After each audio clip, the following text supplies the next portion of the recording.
Assalamualaikum warahmatullahi wabarakatuh. Kami dari kelompok 4. Pada kesempatan kali ini, kami akan menjelaskan mengenai visi SPI 2025, apakah akan terwujud. Sebelumnya, perkenalkan, nama saya Anissa Farisdayanti, dan saya akan menjelaskan mengenai gambaran, visi, dan manfaat dari SPI 2025. Next.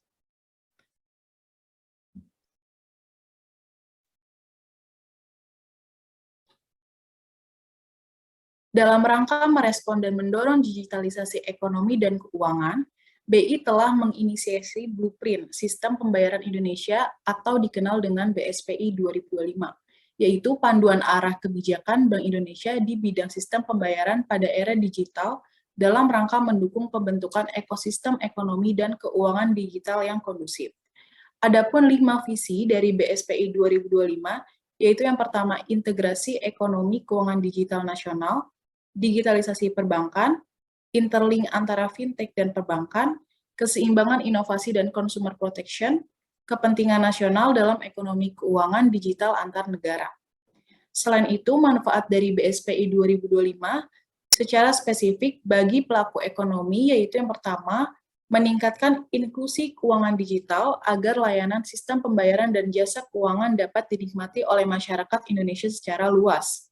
Yang kedua, meningkatkan digitalisasi perbankan guna memperkuat daya saing perbankan. Dan yang ketiga, meningkatkan daya dukung transaksi pembayaran digital sehingga dapat memfasilitasi transaksi ekonomi berbasis digital. Selanjutnya akan dijelaskan oleh rekan saya, Laras. Saya, Retno Dwi Larasati, akan melanjutkan.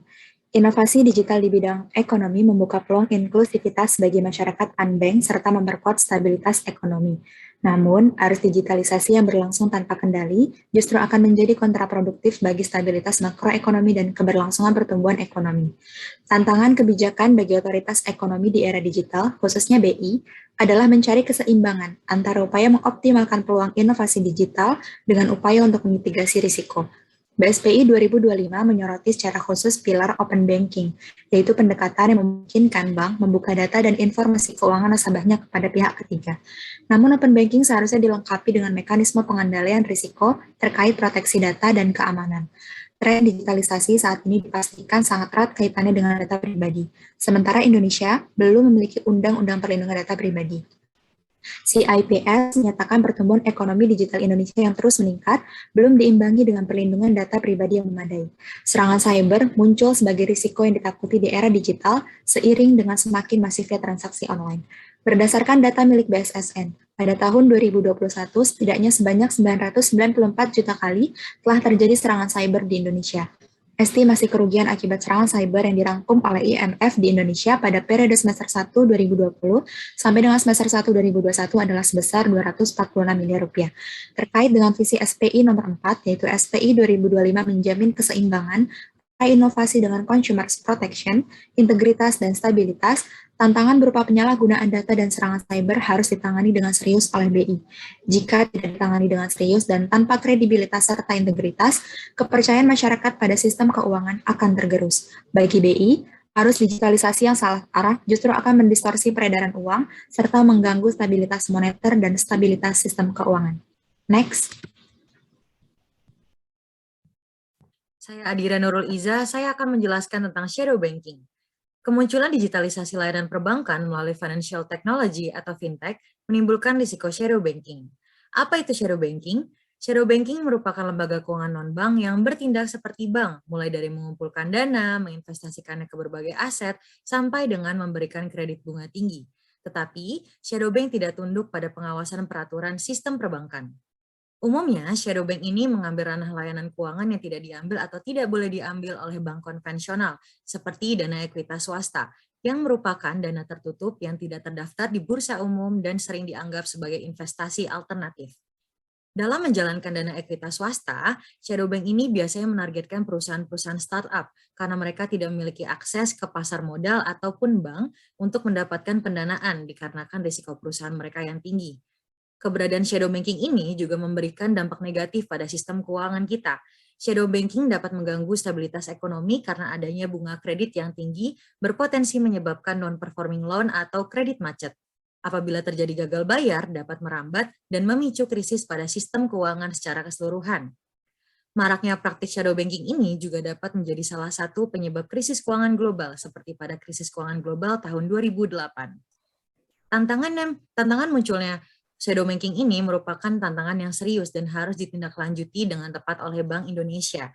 Jika tidak ditangani dengan tepat, visi ketiga BSPI 2025 tidak akan tercapai dan stabilitas ekonomi Indonesia dapat terganggu. Selanjutnya akan dijelaskan oleh rekan saya, Aris. Saya, Muhammad Aris Setiawan, akan melanjutkan mengenai tindak pidana pencucian uang. Perkembangan inovasi sistem keuangan yang semakin cepat dan mudah terkadang menimbulkan beberapa celah pemanfaatan sistem oleh beberapa oknum yang tidak bertanggung jawab. Dari segi peraturan, baik peraturan PPATK dan POJK terkait dengan Know Your Customer atau sering disingkat dengan KYC, baik yang dilaksanakan secara manual atau menggunakan bantuan teknologi. Hal ini tentunya digunakan untuk memastikan bahwa kebenaran kepemilikan suatu akun atau single identification tersebut, baik dilakukan secara customer due diligence serta enhanced due diligence. Kendala bagaimana hal tersebut tidak diterapkan pada sistem tersebut, yaitu bisa menimbulkan anonimus serta fraud.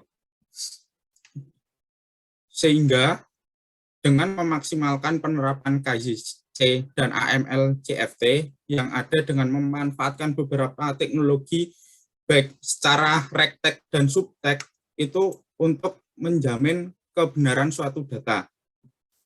Peranan dari beberapa regulator untuk bekerja sama untuk membentengi dengan membuat regtech dan subtech agar dapat membentengi dan mengimbangi kemajuan sistem keuangan pembayaran di Indonesia guna menjamin antara inovasi dengan customer protection dan persaingan usaha yang sehat. Selanjutnya akan dijelaskan oleh Amalia. Saya, Amalia Nurkausara, akan menjelaskan mengenai solusi atas ancaman SPI 2025. Yang pertama, solusi atas penyalahgunaan data dan serangan cyber. Di mana diketahui bahwa SPI 2025 itu mengarah kepada keterbukaan akses dalam sistem pembayaran.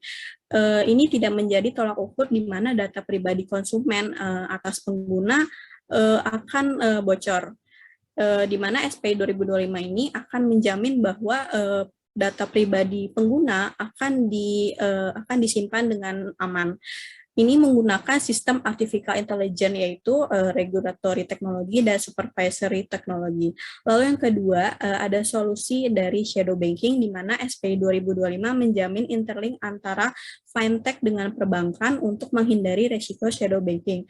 Di mana Bank Indonesia juga sudah meluncurkan teknologi digital seperti API, itu adalah QR code, di mana QR code itu memudahkan antara perbankan, pengguna, dan kepemilikan bisnis dalam melakukan sistem pembayaran yang aman dan efektif. Lalu yang ketiga, solusi atas tindak pidana pencucian uang. SPI 2025 menjamin keseimbangan antara inovasi dengan perlindungan konsumen, integritas dan stabilitas, serta persaingan usaha yang sehat melalui penerapan sistem KYC, yaitu Know Your Customer, di mana data yang diajukan oleh pengguna dari SPI 2025 itu dijamin valid dan keasliannya. Hal ini bertujuan untuk meminimalisir kegiatan kecurangan, anti pencucian uang, atau pencegahan pendanaan terorisme. Jika solusi atas SPI 2025 ini terwujud, maka SPI 2025 akan berjalan dengan maksimal. Demikian yang bisa saya sampaikan. Terima kasih, semoga bermanfaat.